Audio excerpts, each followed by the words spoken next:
Welcome to the weekly Fixation. It's finally that time where we look back at all we've seen, read, or listened to this week and discuss what we just couldn't get out of our heads. This week, some seriously dangerous honey. I'm Shayde Statham for the New Wave Nerds. Let's get into the show.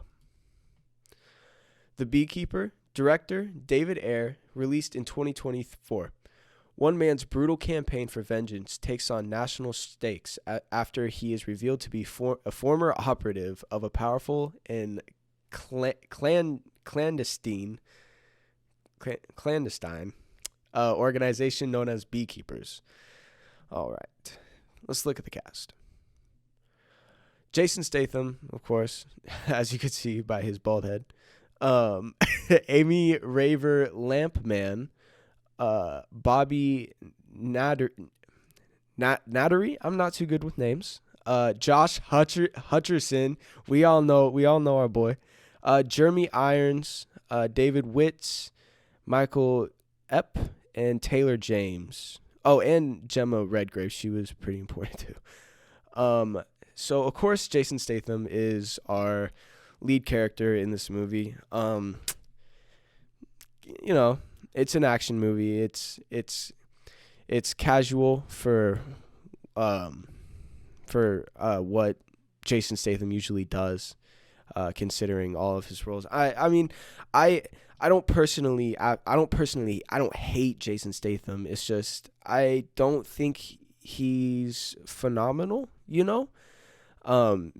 really that's mainly because he does all of the same stuff. It really sometimes feels like it's nothing new. Let's just think like with the Expendables, all the Fast and Furious movies, which as we know got a little redonkulous after a little bit. What was that? High Voltage? He came out with like 2 movies called High Voltage, I'm pretty sure.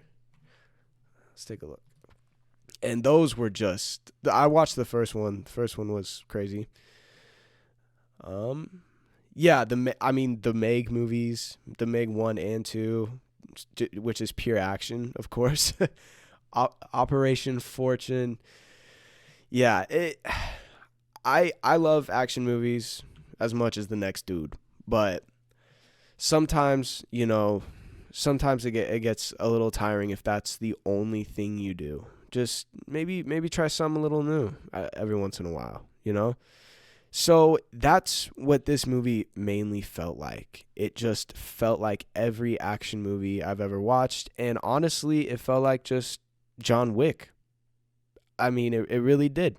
A rich father and his son are being hunted down by a ex-operative who is highly trained and who is retired specifically and is trying to live now a peaceful life. And he gets one of his most precious things destroyed by a selfish, rich kid who has a father his mother who is the president of the United States of America. And he just goes after to hunt them down. Basically John Wick. And that was the frustrating part about the movie. It did not feel original whatsoever. The plot was really good, though. The plot could have been so good with better writing. The movie also didn't have good line delivery at all, especially from what's her name? Let's find. She was the main detective. Amy Raver Lampman. I haven't seen her in anything else. I don't believe so. She's in Family Guy and Central Park. So maybe she's just mainly a voice actor. Oh yeah. Okay, understandable. But in this, I don't know. I again have yet to really see her in anything else, but her facial expressions the whole movie when she was doing line delivery, it always looked like she was smiling, basically. Even,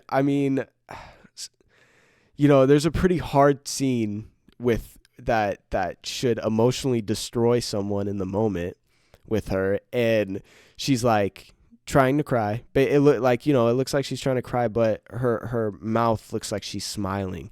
And that's how it was the whole movie. When she was mad, when she was sad, I mean, when she was happy, shocker. But it just didn't feel real. It just wasn't delivered very well. But other than that, the choreography she had with the weaponry she was using, she was really good. She got around the building in the movie. I remember like she was trained. So that was pretty good. But other than that, her role in the film wasn't all that great. But let's look at everyone else in the film. Bobby Nattery. I also don't think I've seen him in anything else. He played her partner in the CIA. Let's see. Oh, he was in Bright. Who do you play in Bright? I love this movie. Yeah, I haven't seen this guy in anything else besides Bright, I guess. And I don't know what he played in Bright. But either way, I haven't seen him in anything else. He was really good in the film, actually. In all honesty, I loved his role. He was funny. He had an amount of sarcasm that wasn't to the point where like, oh, I hate this dude. No, it was kind of like a Jim from The Office sarcasm. It felt funny and it felt good. Like he was he was a good role. One of the only roles that I really was like, oh yeah, that was good delivery. Everything else was kind of off. Other than that, he was my favorite actor in this, and my favorite character. And then I'm only going to talk about two more. Josh Hutcherson, he played the son, I would say our main villain of the film, pretty much. He played the son, Derek Danforth. As we all know, if you had a childhood and, or you just are a movie person in general, or you liked the books, you definitely have seen him in the Hunger Games, of course. He played Peeta. He played Peeta. We all love Peeta. Wait, it's pita, right? Like pita bread, not like Peter. Peeta, yeah, Peeta. He played in the Hunger Games.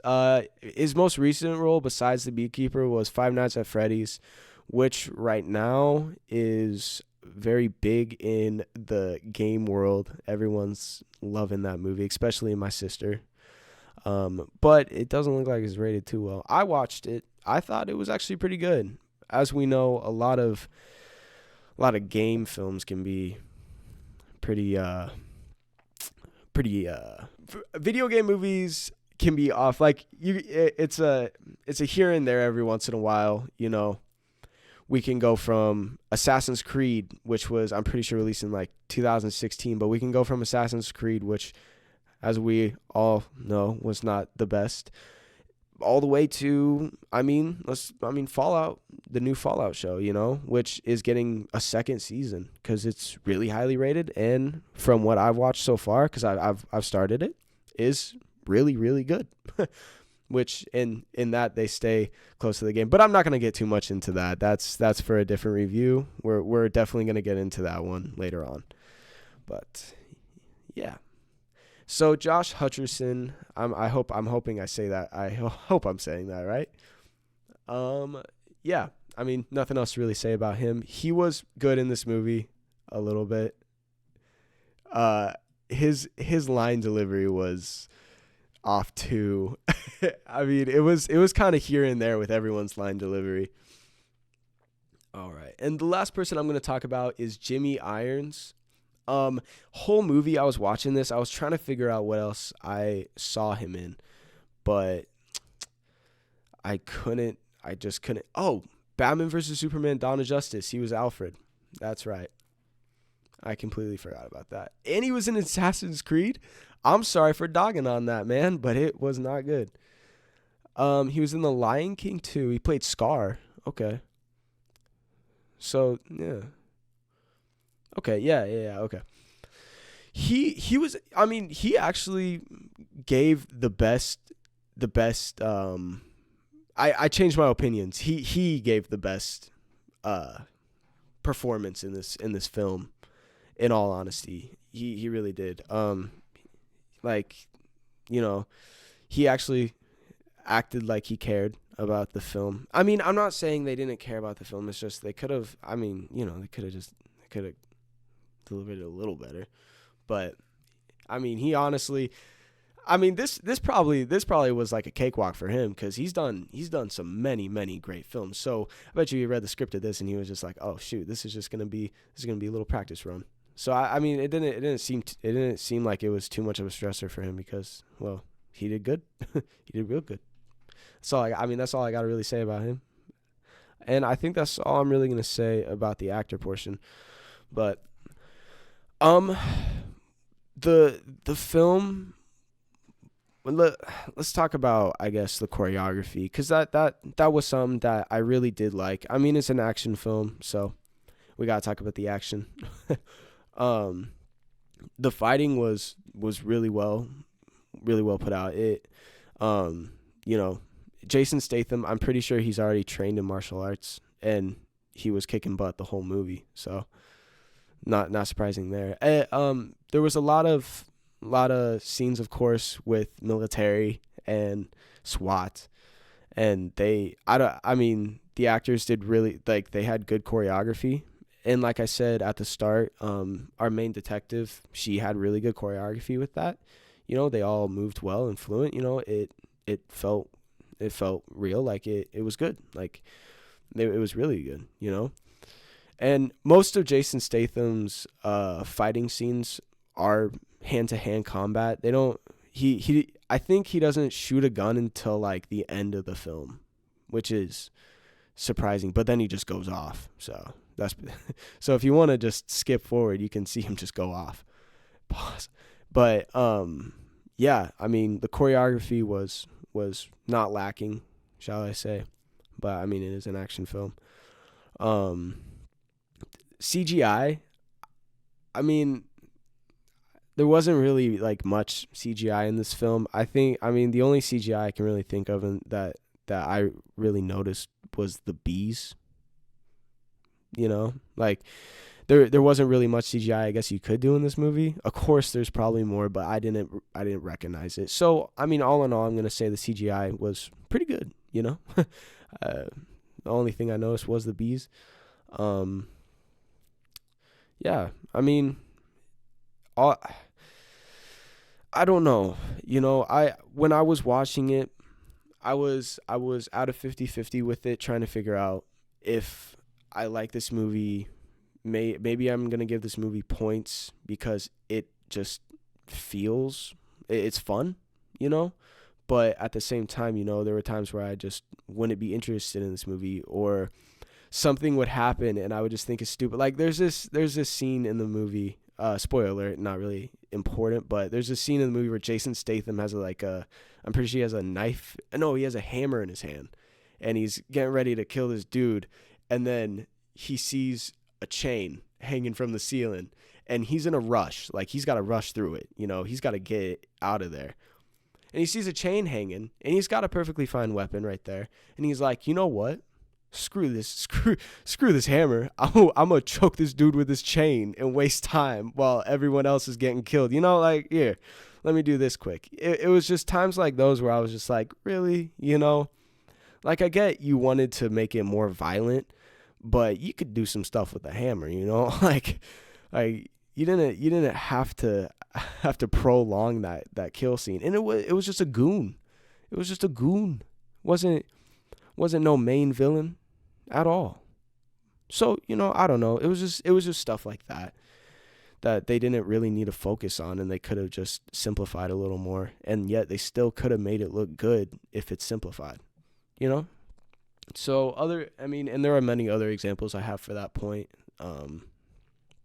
But that's another problem I just had with this movie. Other than that, the cinematography in this film was lacking a lot. I didn't like it. There was a lot of zoom outs and zoom ins, and like they would do these uh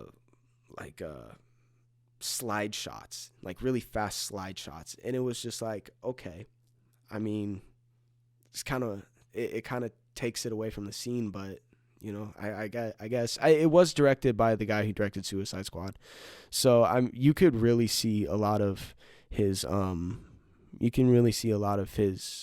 his cinematography in this. You can see a lot of that in this film if you have seen Suicide Squad, and if you go into this film knowing already that he directed it, you can definitely tell. But yeah, it was just lacking in many, many different areas. So yeah, that's kind of all I have to really say. But final thoughts. All in all, your average Jason Statham action movie. I don't really recommend watching it unless you're looking for a beekeeper with a license to kill. Then I highly recommend. So yeah. But all right, we're gonna leave it there. Join us tomorrow for our regular Saturday stream, and we'll see you guys next time.